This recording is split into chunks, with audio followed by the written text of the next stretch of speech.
Chapter 30 of A Short History of the World by H.G. Wells. Confucius and Lao Tse. We have still to tell of two other great men, Confucius and Lao Tse, who lived in that wonderful century which began the adolescence of mankind, the 6th century B.C. In this history thus far, we have told very little of the early story of China. At present, that early history is still very obscure, and we look to Chinese explorers and archaeologists in the new China that is now arising to work out their past as thoroughly as the European past has been worked out during the last century. Very long ago, the first primitive Chinese civilizations arose in the great river valleys out of the primordial Neolithic culture. They had, like Egypt and Sumeria, the general characteristics of that culture, and they centered upon temples in which priests and priest-kings offered the seasonal blood sacrifices. The life in those cities must have been very like the Egyptian and Sumerian life of 6,000 or 7,000 years ago, and very like the Maya life of Central America 1,000 years ago. If there were human sacrifices, they had long given way to animal sacrifices before the dawn of history, and a form of picture writing was growing up long before 1,000 years B.C. And just as the primitive civilizations of Europe and Western Asia were in conflict with the nomads of the desert and the nomads of the north, so the primitive Chinese civilizations had a great cloud of nomadic peoples on their northern borders. There was a number of tribes akin in language and ways of living, who are spoken of in history in succession as the Huns, the Mongols, the Turks and Tartars.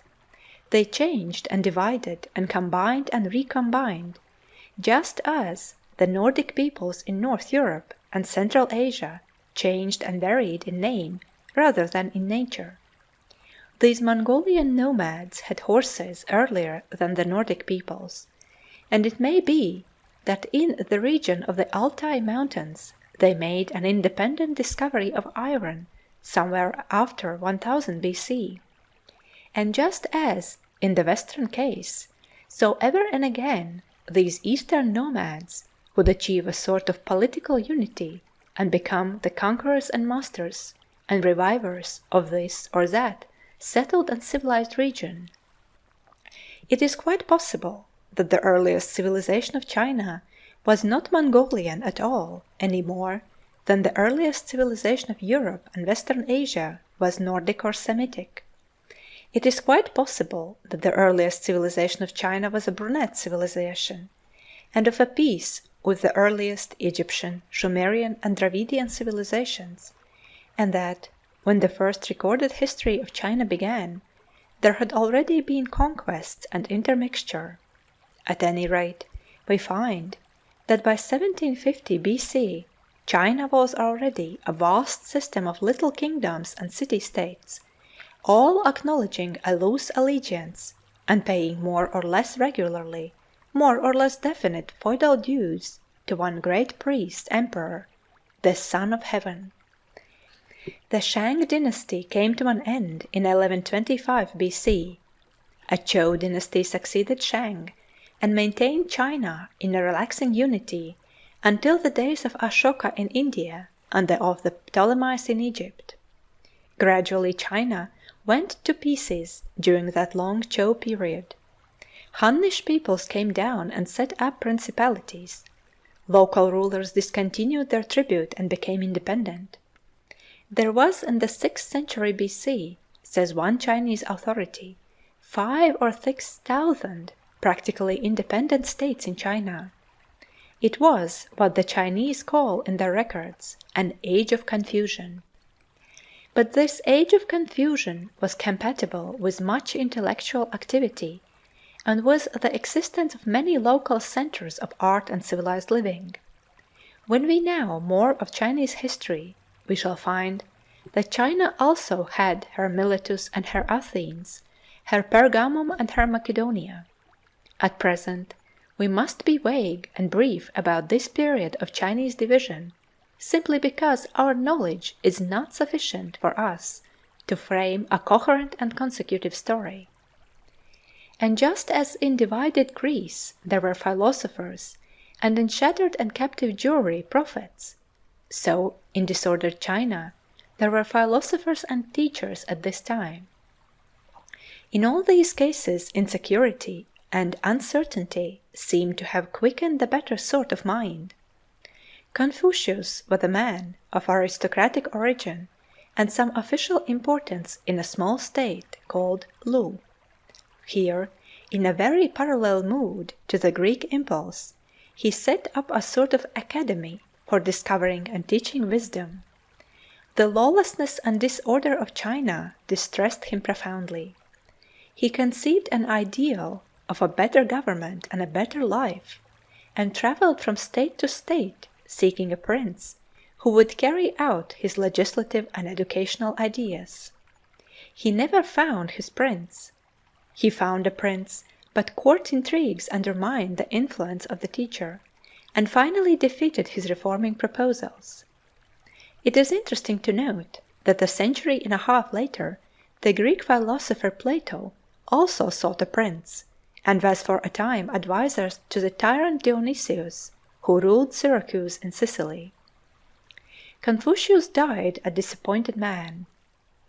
"No intelligent ruler arises to take me as his master," he said, "and my time has come to die."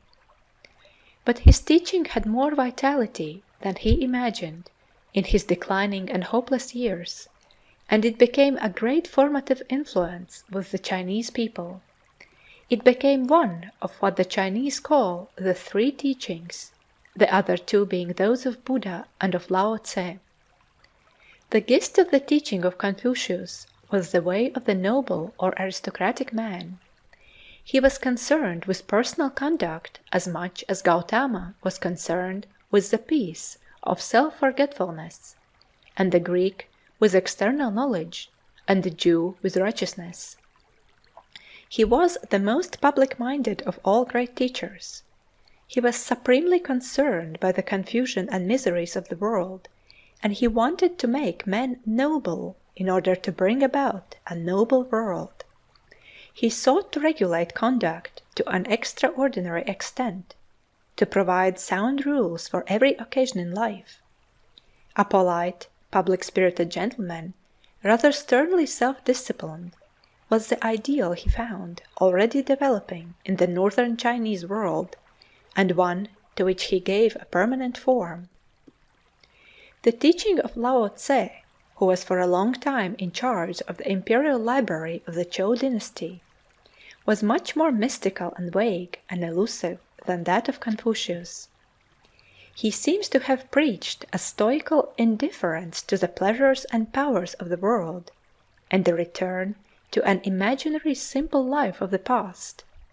He left writings very contracted in style and very obscure. He wrote in riddles.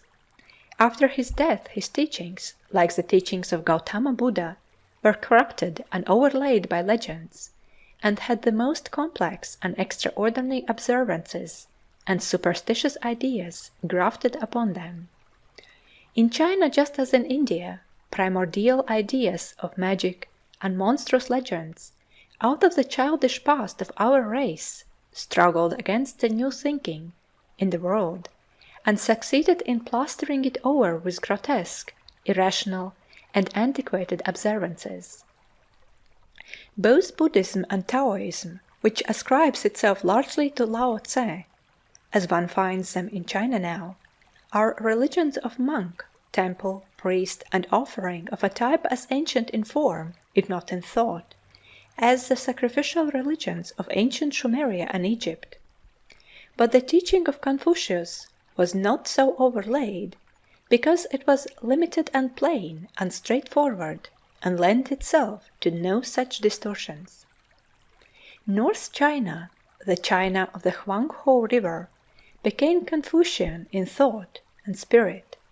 South China, Yangtze-Kiang China, became Taoist.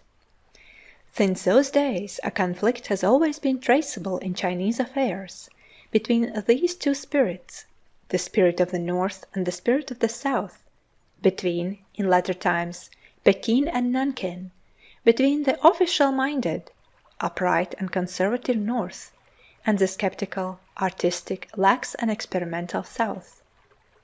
The divisions of China of the age of Confucian reached their worst stage in the 6th century B.C. The Zhou dynasty was so enfeebled and so discredited that Lao Tse left the unhappy court and retired into private life. 3 nominally subordinate powers dominated the situation in those days: Tsis and Tsin, both northern powers, and Chu, which was an aggressive military power in the Yangtze Valley.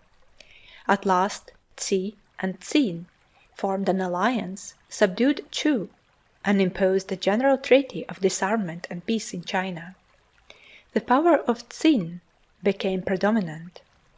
Finally, about the time of Ashoka in India, the Tsin monarch seized upon the sacrificial vessels of the Zhou emperor and took over his sacrificial duties.